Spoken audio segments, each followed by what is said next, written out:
Welcome back, guys. Once again, I'll be showing you how to make a ton of coins on EAFC. We're going to go from 0 to 500k. So if you're new around here and you need a team like mine, you are in the right place. Giving away 9 sets of FIFA points, all copies of EAFC to 9 lucky winners. All you've got to do is subscribe and send me proof over on Instagram and you'll be entered into the giveaway. Now, if you do need some coins in a bit of a quicker way, well, so if you guys are sick of losing at FIFA because your team isn't good enough or you're not good enough at the game, then right now you need to head over to skycoach.gg. Not only can they coach you in your weekend league or play your games for you, you can buy any amount of coins you want, and all of the services get 10% off right now with the code PRORECALL. Go check them out below. Make sure to click the link in the description and let's get into it. But luckily we've got Thiago Silva on the lower end to keep us tucked in while we are waiting for those big snipes. So you can see here he goes for about 1.5. EA tax on that is going to lose you 75 coins. So at 1.3 you're making an alright amount, but if we go to 1.2 you're making 225 coins per snipe. And to be honest, as you can see, they do come up and they're clearly quite easy to get. If you apply this same filter to Gold Rare, Centre Back, Premier League and Manchester City,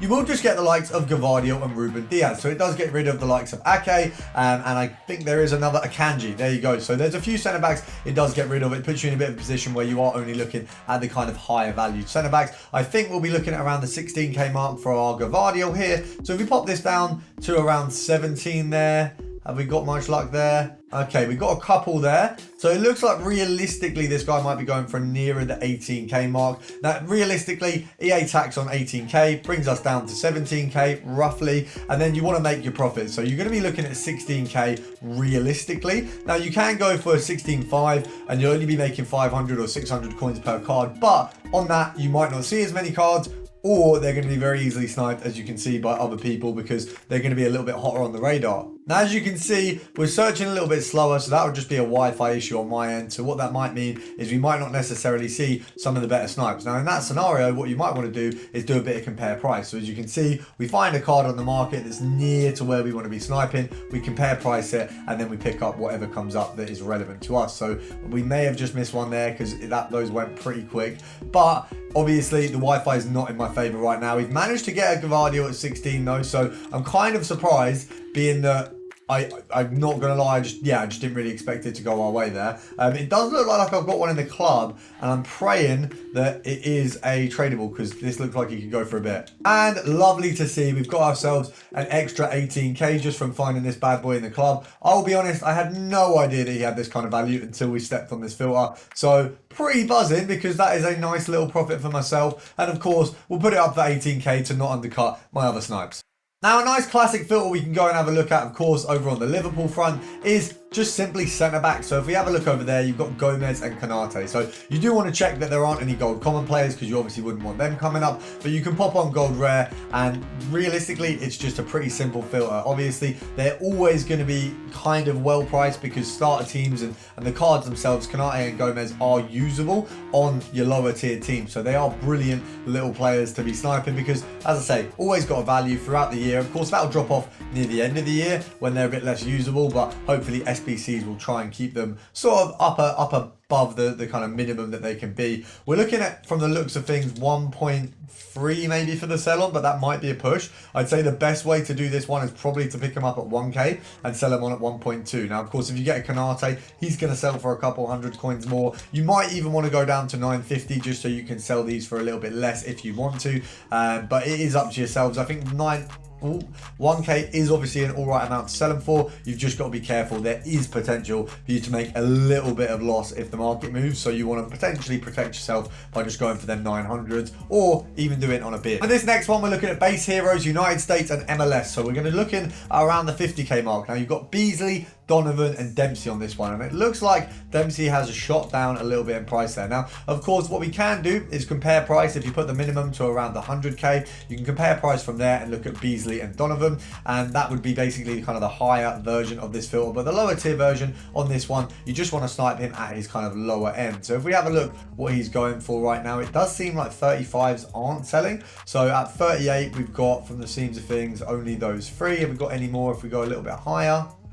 So at 39, you've got a couple. Now, being that the 35s aren't selling, I would say it's a bit of a risk picking them up. Now, I always say that, but when it does usually come to fruition, actually, they will sell. They've only been up for sort of 2 minutes. And obviously, he's going from what the looks of things at around 39k. However, if we don't pick these up, what means is the market value is seemingly lower. So people hopefully will put them up a little bit lower. Now, we're going to aim for the sell at about 38, 39. And we're going to try pick him up for a 34 or less, because that should be a pretty decent profit for us. If we can find one on the regular searches, we're going to hop over on a compare price and just pray we get a 34 coming up. Now, obviously, these are few and far between sometimes with some of the heroes, so we've just got to hope that something comes up and we can absolutely snag him fast. If it doesn't, we can obviously move on to other heroes filters. Now, we've got a ton of these this year. First of all, one that we've looked at last year, we've got the French filters. So obviously on the lower end of things, we've got Bompasta. Is that a woman or is that a guy? I'm actually not too sure. But if we take the cap off, we can see here, obviously, we're going to have the likes of Ginola. You got Lazaru, you got Papin, you got Govu. So if we went for just attackers, Papin actually brings it down quite a bit. But because you've got Guli, you've got Bombasta, and you've got Lazaru, and then you've got Papin, all kind of under that 200k mark. Lazaru's just a little bit above. You've got quite a nice amount of players here. Now, if we search at around 110, you can see there's a few of Bombasta here. Now, realistically, EA tax on 110 is about 5.5k coins. If we go for 100k for the max, a lot of these guys can come up and there's a lot of profit in it. So this is where there's big potential that we can make an absolute ton. We've just got to pray that we get that snipe as it comes. So there is a good chance that we can get one of these boys. I feel like if we're going to get any of them, it'll be Papin. I feel like he's the guy who's going to be, for some reason, I have a feeling he'd be the easiest snipeable one. But Bombasta is the cheapest. So you're looking at either of those two and we're just praying that a big one comes up. If we don't have luck with the French, we can take ourselves over to the Serie A. We've got Rui Costa, we've got Nakata, we've got Vialli. Obviously, these are kind of the cheaper end ones. Brolin could come up, but it's a little bit more unlikely. And to be honest, I think that Cordoba card is probably one of the better centre-backs in the game, being how good he was last year. Now, realistically, on the cheaper end of things, we do have the likes of Milito. You've got, as I say as well, you've got Diego Costa. Am I saying that? I'm saying the wrong name. But we've got Costa. We've got Rui Costa. That's the one. So you're looking at around 75k for that one. Very, very easily snipeable. And if you take yourself over to the Bundesliga, what you will find is Lazaru. Obviously, the more expensive one. We've got Gomez. We've also got Kola. We've got the likes of Schmorlek, a little bit more expensive, but then you've got Rickon. Now, to remove Rickon, it's a little bit difficult, so you are going to have him on the filter on the cheaper side of things, but that does remind me of another filter we can do, which is kind of reasonable at this stage of the year, especially, and especially with the values as they are. We've got Milito, we've got Crouch, we've got Cahill, we've got Vola, we've got Keane on a striker-only filter, so this one is definitely one that is quite good. Now, I think some of the Prem ones are a little bit cheaper, brings you down to that kind of 50k mark again, but it is a good place to snipe. I think the cheaper heroes is where you're going to get your better snipes, so you've just got to realistically, I mean, on a Cahill, selling for 50k, the EA tax is going to be 2.5. Now, obviously, there's a few up here that aren't currently selling, but they've only been up for a few minutes. I would say if you can snag this guy for 45 or 44, you're absolutely laughing. And what's good is he's not the only one that can come up. You've got a plethora, big words, guys, plethora of players that can come up as part of these searches, so you can definitely make an absolute ton. It just depends who you're picking up. Now, of course, we haven't seen many snipes today, and usually I would wait around for the snipe, spend a little bit more time. I've actually got a meal to be going to in about half an hour, and I've got some big vid to prep for the end of the week. So I hope you guys have enjoyed. I hope you use the methods, and of course, subscribe if you're new around here, and I'll see you guys tomorrow.